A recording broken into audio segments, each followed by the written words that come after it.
Today we're going to do a 3-pepper stew. Now I will warn you that this one takes a fair amount of chopping and dicing, and so you may want to do this on a weekend, but it is really an excellent meal. And as the weather cools and you're beginning to pull out all those last peppers that are in your garden, this is a great way to use a wide variety. In fact, you could probably substitute out some of the ones that I'm using today to match what you have coming in off your garden. Otherwise, farmers markets are always a great choice.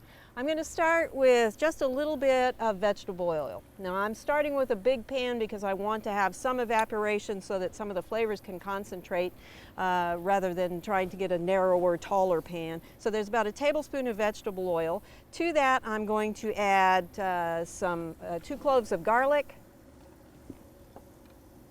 a medium onion that's been chopped, and then we're going to start adding the peppers to this. Now the first pepper that I'm going to add is just a red bell pepper. So I've used it and kept it in fairly large pieces because this one is not a problem to eat for most people. If you're getting something that's hotter, which I have here, just a little bit hotter with a poblano, I've cut it into much smaller pieces because there may be some of the people that are eating this that find it a little bit more spicy.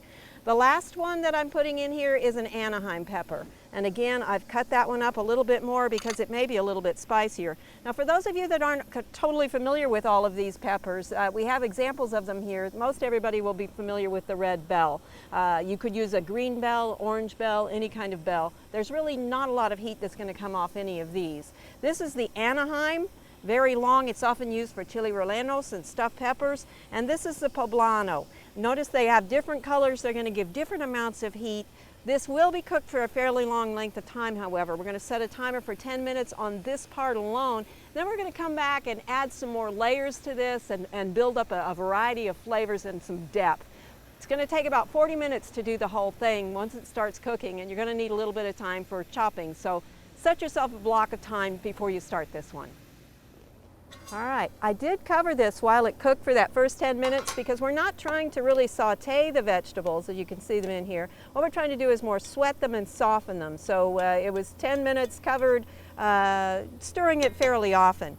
The next phase, we're going to add a couple of more ingredients. I've got about 2 cups of tomato sauce, 16 ounces. We'll add that in, and then to make sure we get the rest of it, we're also going to add a cup of water. So I'm going to put it in here, and I'll put the rest of the water in there, and then just kind of swirl this around so we can get a little bit more of the tomato sauce out of the container so we don't waste it. Stir those together.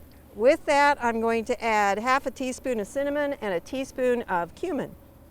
And these are going to, again, come back up to a simmer, and then we're going to let those simmer for another 10 minutes with the lid on, again, stirring it from time to time. Part of the reason that we add things at different times when we're doing stew is because they take different times to cook. What I'm adding now is butternut squash that's been cubed. Now, if you chose, you could add sweet potatoes or another type of squash to this, but we're going to add it before we add the final vegetables, which are actually canned and will only need to be reheated. So we're going to put this in, we're going to again put the lid on it, let it simmer for another 10 minutes, and at that point we'll be able to add the canned vegetables. Now one of the things that we've been doing as we've been layering this up and building this stew is that we've not been adding salt to it. You saw that we added some other spices to it, the cinnamon and so on, so that we're getting a lot of flavor developed so that we won't miss the salt later. I purposely am using canned vegetables from the market that don't have sodium added to them, and the advantage to that is that with the beans, for instance, it usually cuts the amount of sodium in a serving in half, so that originally it might have been 440, it drops it down to 220, 480 and to 440. And then with the hominy, it cut it even more so that it dropped down substantially. I think it dropped down to 20 or 10 milligrams of sodium, so that we're really building the flavor from someplace other than salt, which is something that a lot of us need to worry about. Again, this is going to simmer for about 10 minutes, and then we'll add the last ingredients to it. Okay, we're just about done now, another 10 minutes and it's going to be soup. What I'm going to add now is, you could use canned corn, frozen corn, fresh corn. If you have your grill out, if you wanted to grill the corn ahead, that'd be even better. That was about a cup of that. Then I have a can of hominy. Now hominy is made from corn. It's treated with lye, so it's kind of the same thing, but because the treatment with the lye, it swells up and gives it a totally different taste and texture. And then I'm also going to add the no salt added pinto beans. And these I am using canned, but you could cook yours ahead, keep them in the freezer, and that would work equally well. And then the same thing with black beans, a can or about 2 cups worth of no salt added black beans. We're going to stir these together. Basically what we're at the point now is our squash is pretty much tender, so we just need to let it finish becoming a little bit more tender, and then heat the beans through, let them pick up a little bit of the flavors that we've got developed in this stew. We're going to put the lid on and give it another 10 minutes. The last few things we're going to do here are going to be some just flavors that we want to perk it up a little bit. So I'm going to use cilantro, 1 to 2 tablespoons of fresh cilantro. You could also use parsley if you're one of those people who is not a cilantro fan. And we're going to simply stir this in here at the end. I'm going to turn the heat off. And also, as another flavor boost, I'm going to stir in a little bit of acid.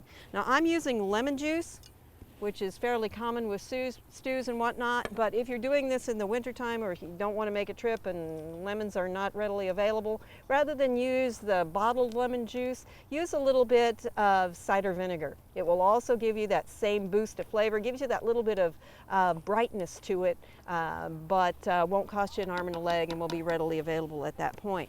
Now, this is ready to go. I'm going to scooch it over here and we're going to ladle out a serving of this. This is going to serve 6 people, and it is a great winter stew. It is low in sodium, really high in fiber, which is one of the nice things about this one. Because it is so high in fiber, you can look at some of the other things that we are sometimes told we shouldn't eat so much of anymore. For instance, I have with this a white bread. Remember that if you look at the My Pyramid, only half of the grains that you have to have every day need to be whole grain.